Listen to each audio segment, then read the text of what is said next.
Welcome back to the Restaurant Growth Show podcast. Today, we are joined by a career restaurant guy. After more than 20 years in hospitality, from sous chef to corporate vice president of operations, Jason has compiled all of his wisdom and lessons learned into his new book, Every Leader Needs Followers, all about transforming restaurant managers into hospitality leaders. Out of Charlotte, North Carolina, Mr. Jason E. Brooks. Jason, welcome back to the show. How are you doing today, man? Oh man, I'm doing amazing. It's been a great week, and I can't believe that you had me back on here twice. So I thank you, Jose, for convincing Gordon to bring me back on this show. So thank you so much. It was a heavy lift.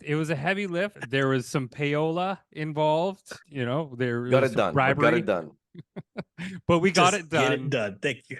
all jokes aside, my idea to have Jason back on a regular basis, mind you. Jason, look, you've been on quite the podcast circuit. How's the promotions going? How's all of the book touring going? Dude, it's a rabbit hole. You just don't, the outside person of the podcast industry doesn't understand this world. It's like some rabbit came, hit me on the head, shoved me down this hole. Next thing you know, I'm in like Wonderland. It is definitely, it is a whole nother planet. I mean, I didn't know that it was like this. So I've been on 12 different features, and I have 13 more lined up. And I think what they call it within the book world is the digital book tour, the Right. book tour via podcast. And so, but what's been amazing? First, what's been amazing? Getting to meet people just like you two. I mean, and that is honest.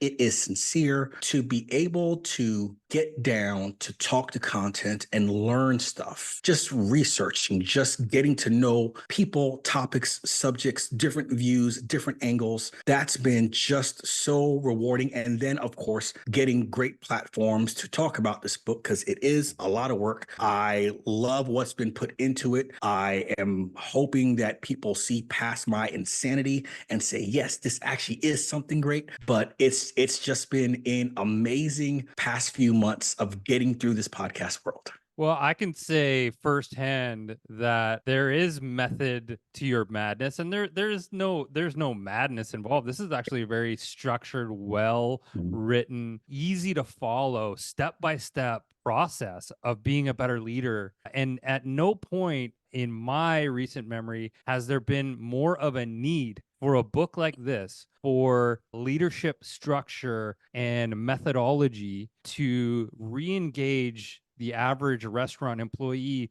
with their manager, with their leader. I think the timing is fantastic. I think there's no better voice than Jason Brooks to bring this to the forefront. And now you're doing the legwork. I'm sure you found writing the book to be laborious. Now you got to go and do all the PR. So hopefully it's not too painful, but I feel exactly the same way, Jason. There's no better way to learn than to have conversations. And we live in an age where we can do this from you're across North America. We're on the West Coast of Canada, so, and here we are, I feel like you're right next to us. So it's amazing to have you on, and I'm glad that you're back on the show. Jose, Thank you. Jose, you've been quiet for a little while. What are you thinking? It's great to see you, first of all. And I think that it makes me proud to see you as an author and doing that thing, because it does take a lot of work, and at the same time it brings a lot of blessings in the process, because of meeting people, because of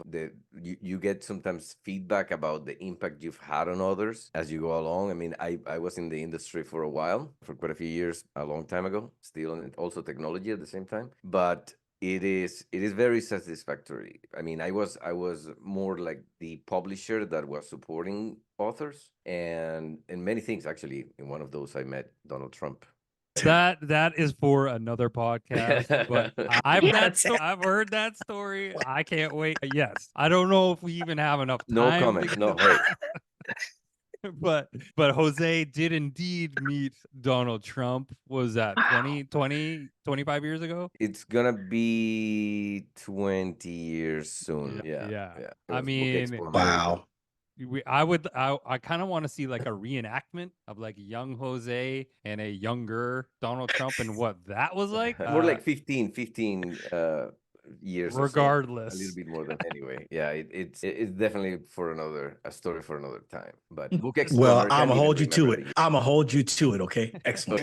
we all want that story. Trust me. That's a Jose report story to be told. Jason, I want to talk about leadership keys in hospitality. In your extensive experience and research for your book, Every Leader Needs Followers, what are the most crucial keys for leadership specifically in the restaurant industry? It's going to vary. I'm first started with that. It's going to vary because every restaurant business is at a different stage that it's at. But when you try to boil it down, when you try to thicken that sauce and get it down to the basic flavors, I think it is going to be three things. First thing, accountability. Now, what I mean by that is that most people view accountability as something of when I have to let someone go because they've done X 3 times, I'm now holding them accountable. And that's wrong. Accountability is actually how we are consistently letting someone know from day zero all the way through to forever what their role is, what their job looks like on a successful side in that role, how to help them get there, and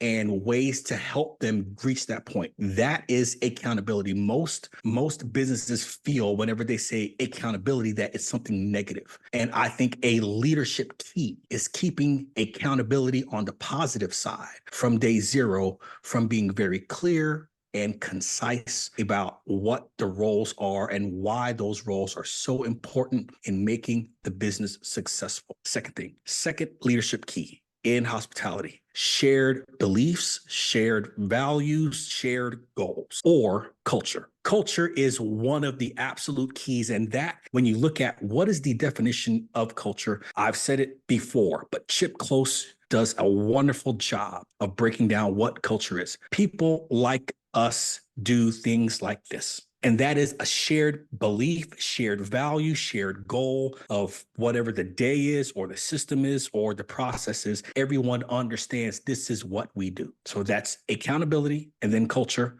The third key, I believe, in hospitality is being adaptable. And that's one thing that I think within our industry, we struggle with the most.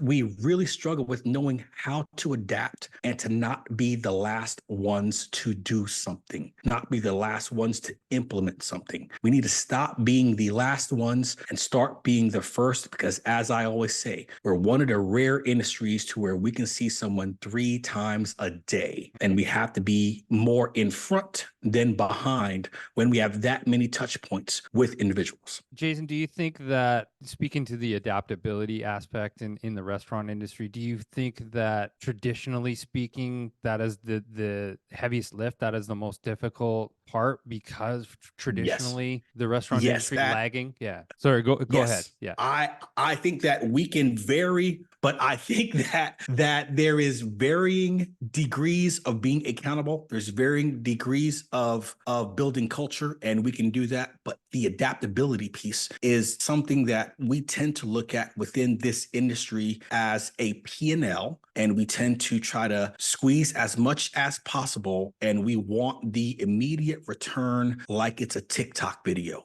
Like, I need to have this back within 20 seconds. And being adaptable for us, we have to learn how to. I'm not going to tell someone to take more risk with their investment, but we definitely see that we need to be in front of things more so that we can be more profitable. And that's where we struggle with, is that we have a fear because we believe that we run on such a thin margin of wanting to adapt to do something new. That definitely makes a lot of sense. Now, from your perspective as a founder of Hospivation, what are some common mistakes you've seen new managers make in the hospitality sector, and how can they avoid them? I'd go with, let's do 3 on this one too. First one, trying to go at it alone. I think that that is the number one mistake that, of course, new managers tend to run into nearly every single time. It's either that they want to try to show it off, they want to show that they have value. They may not know how to teach things. I think we talked about this before, but going at it alone. Second thing, not knowing how to paint the big picture. And what I mean by that is that we are, again, holding things back from our team members, from our other managers, because we may not know how to teach those things, or we may not know how to show what the big picture is for everyone. All these businesses every year, whether when you look out your window, they all have a business plan and they redo it nearly every single year. And what happens is they put it on this pretty parchment paper in an expensive frame, put it on a wall, and then they never get to getting it to the customer facing person. The only people that know it is the owners, some executives, and maybe a senior manager. Getting that information, getting that big picture down to everyone is one of the mistakes that the common manager tends to brush aside because they're so focused on the fire. So we talked about going at it alone, not painting the big picture. I think that the other thing that are common mistakes for managers is treating the customer as a problem instead of a solution. And the bad thing is this thing has increased during COVID. During COVID, it's like walking in, they want to run you off. They want to see you waiting there to order and turn their backs, counting to 45 seconds, because they know that's the magic number that you're going to turn around and then not place your order.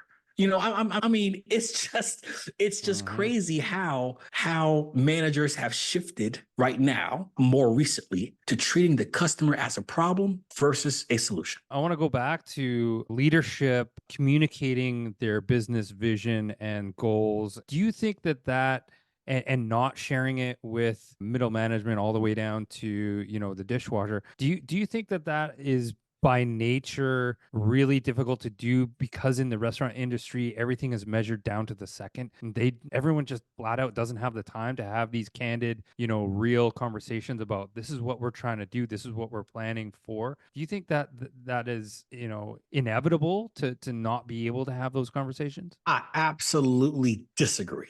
I do not think that is the reason why. I'll go through a little story. Okay, so my son plays sports. Okay, he's a 16-year-old sophomore that's in high school, and he's been playing sports since he's been 7 years old. And at the age of 7, you can play AAU basketball. Now, in AAU, it's someone's parent teaching you just run down the court. You can travel. You will not get a whistle. You can smack arms. You will not get a foul. Just chuck the ball up. Hopefully, it goes in, because they're 7. All right. Now, once you get to middle school, it's now actually getting coached on some basic basketball skills and drills. These kids are getting coached 9 out of 12 months of the year. You can take it on to high school, get the same thing, take it to college, get more coaching, and then take it to the NBA or the WNBA. At this point, players getting paid millions and 10 millions of dollars per year, and they still have someone screaming at them on the court, who to cover, all that good stuff, and still bringing everyone over of what the next play is. That's the key for me right there. They're still bringing everyone over on what the next play is. And these people have been playing this sport since the age of 7, some of them, and getting paid millions of dollars.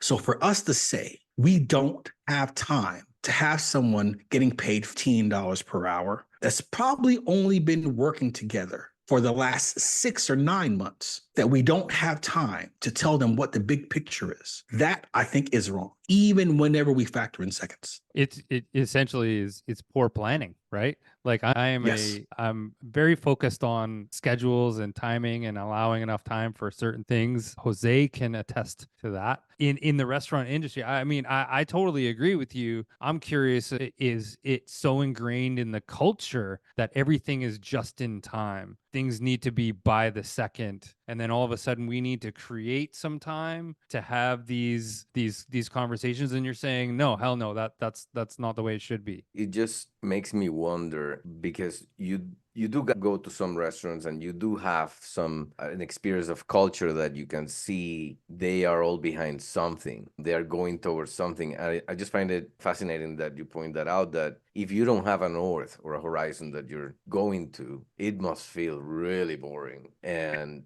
just, when it could be much more fun and accountability in the way to hold each other like a team, like a Yep. real team. Yes. So And that's the environment where people grow. I think that at times we don't feel like we have enough time to bring our teams through the big picture, through the understanding, and having everyone, even the dishwasher, know what the next goal is, because we don't create that on day zero. I think that the heavy lift is whenever managers have because we have amazing managers and leaders out there. We do. We really do. But we have some environments, and we've visited those locations to where there's so much chaos, they don't know where to start from in order to create that. And that's where that gap is. That's where it's so hard for them to paint the big picture, because it's almost like, well, how are you going to tell me this now? And you've let me be like this over the last year or 2 years or 2 weeks. So it's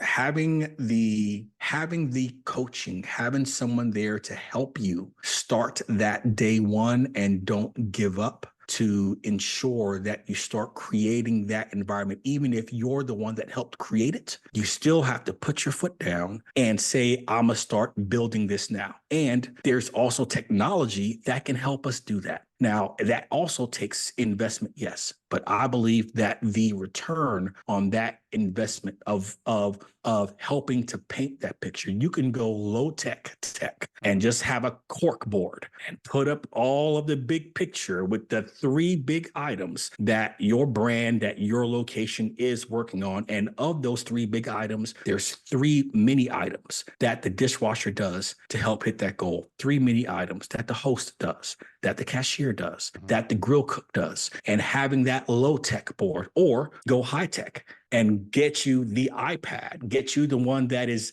routed to your coolers, that knows the temps, that knows all that stuff to help. So when it comes down to food safety and checklist and when to prep and what's going on with schedule and when to start cutting, all of that good stuff. But we have the information to be able to keep the big picture in front of our teams. The question is, are we making time to do it, or are we finding more excuses to go chase more fires? The challenge there too, as well, for that manager is when those bad habits have already been in place, and to about face and undo those bad habits, it's a challenge for sure. I want to switch gears a little bit, Jason, and I want to talk about the book. Now, writing your book, Every Leader Needs Followers, that must have been a reflective journey for you. How has this influenced or changed your approaches to leadership and coaching?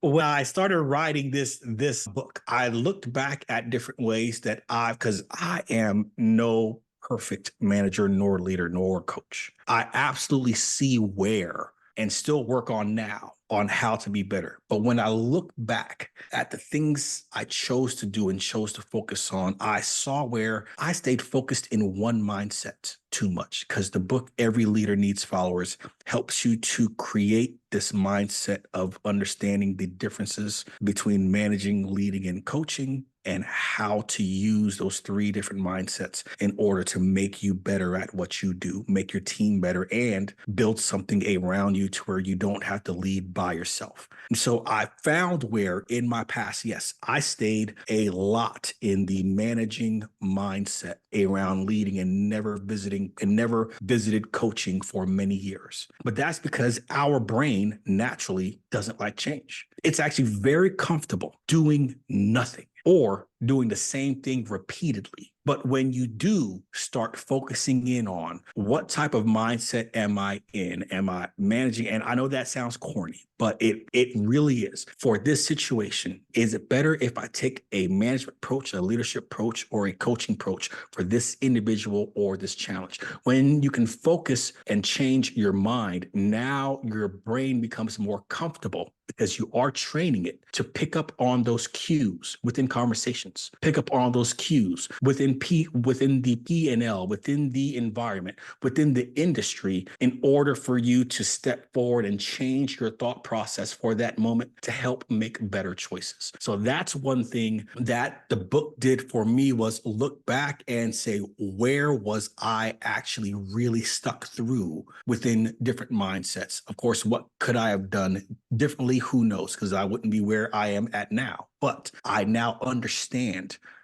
I thought through certain things back then. I love the thinking of being the context thing, right? Like, who am I being that become or bring or create a world around me, and it enrolls people around you? Something fascinating. So now, so we talked about that resistance of technology adopting and all sorts of things in the industry. How do you see artificial intelligence reshaping the management of people in the hospitality industry? I think it's going to have the most significant impact on training and development. For example, the rollout of the Apple Vision Pro. I can see that within our hospitality industry being used for training, both back of house and front, even for hotels. I can see how with a hotel, it's being used in order to help guests figure out what room they want on 4th of July, because they can turn around and see the view from the room or how the room is laid out. I see it being used for catering company. What if a catering company for a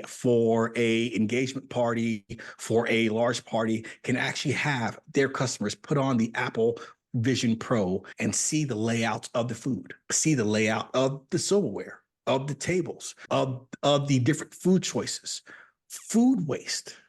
I know food waste, when it comes down to AI and technology, is going to be a lot better, because it's going to have a much better element on what to prep according to things that are going on around our business that we may not think about, because there's too many times that we say, oh, it's Tuesday. I always prep this on Tuesday. And then next thing you know, we toss out all kinds of food, creating waste and also killing profits. But the training aspect, I can see it in the back of house that we are taking or the Vision Pro to help build out dishes, to help walk through certain chemicals, to help walk through how to clean pieces of equipment, different things that puts you right there seeing what's going on, or in the front, how to properly quote a wait. How many times have you walked into a restaurant, asked to wait, the host says, oh, it'll be like hour and a half. And then you're like, well, I'm stuck, so I'll just wait here. 15 minutes later, oh, yes, your table's ready. Like, what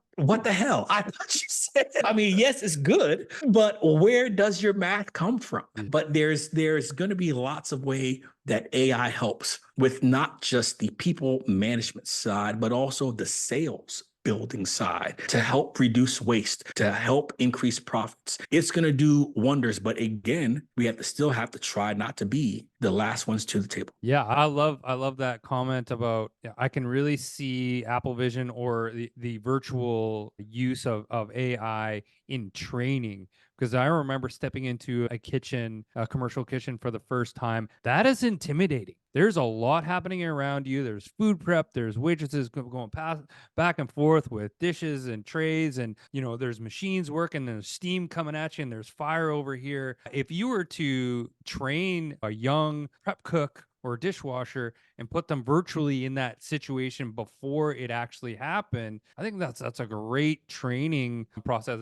And if it's not being developed, I think we need to get on that, Jose. Let's create some training on it. Yes. Jason, I'd be remiss if I didn't bring up what's happening in the media right now surrounded around dynamic pricing. I'm sure you've come across it. We've we obviously talk about it here quite a bit with the Wendy's debacle, with the PR sort of nightmare that they're going through. What's your take on that whole situation? Unfortunately, I can't answer that question. All right. That is one I do have to steer clear from. Okay. All right. That's all right. We'll take that offline because I definitely want to hear your opinion in regards to that. But I appreciate that answer. I did hear one of your appearances most recently on which podcast was that? Susan Berry, Top Floor podcast. Correct. So we were talking about this before we were recording, but tell me about Boo Boo Sugar. What's that all about? Tell me about Boo Boo Sugar. Okay.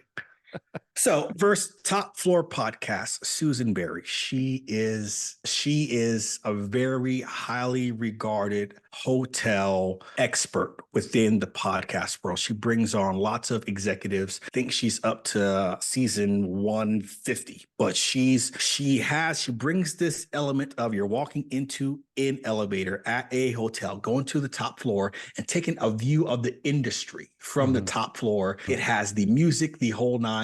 Then getting towards the end, you're then riding the elevator down to the back dock. And on the back dock, you're giving your back dock story. So she asked, Jason, what's one of your back dock stories? And I'm like, okay, well, back when I was a sous chef at the Hilltop House, a 100-year-old fine dining establishment in downtown Fayetteville, and I invested in a new set of chef knives, Wusthof, very sharp. It set me back $400 for 4 knives. I had new chef coats. I just thought I was the man. So I'm sitting there cutting calamari. We all know what calamari is.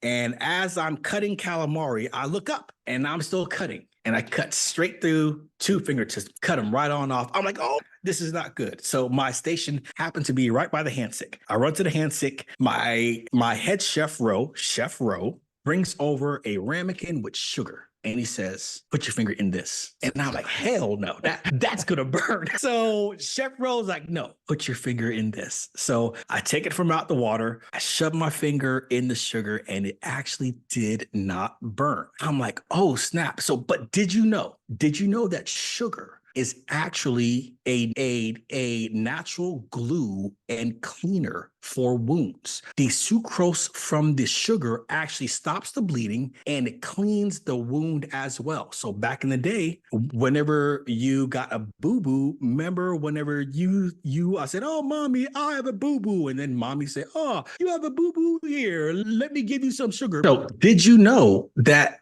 in kitchens that chefs would actually use sugar to help stop the bleeding of wounds, and even warriors way back in the day would actually carry sugar on in their med kits for wounds and put sugar on their wounds to help stop the bleeding and clean it. Now, of course, you have to change it quite frequently. So when I cut my finger, I put my finger in the sugar. I kept it there for 30 seconds, rinsed it for a full minute. But after about 8 minutes, kid you not, both fingers stopped bleeding. Of course, I had to go back over, clean my station, sanitize it, do my knives, all that good stuff. But lesson learned, and that's where that episode came from with the title Boo Boo Sugar. That's a fantastic story. With all the old-timey war shows and movies that I watch, they never brought up sugar to address the wound. That's because they don't know that, man. They don't know this. That's true. That is some deep knowledge. So for anyone who's suffering an injury in the kitchen, reach for the sugar. Yep. That's right.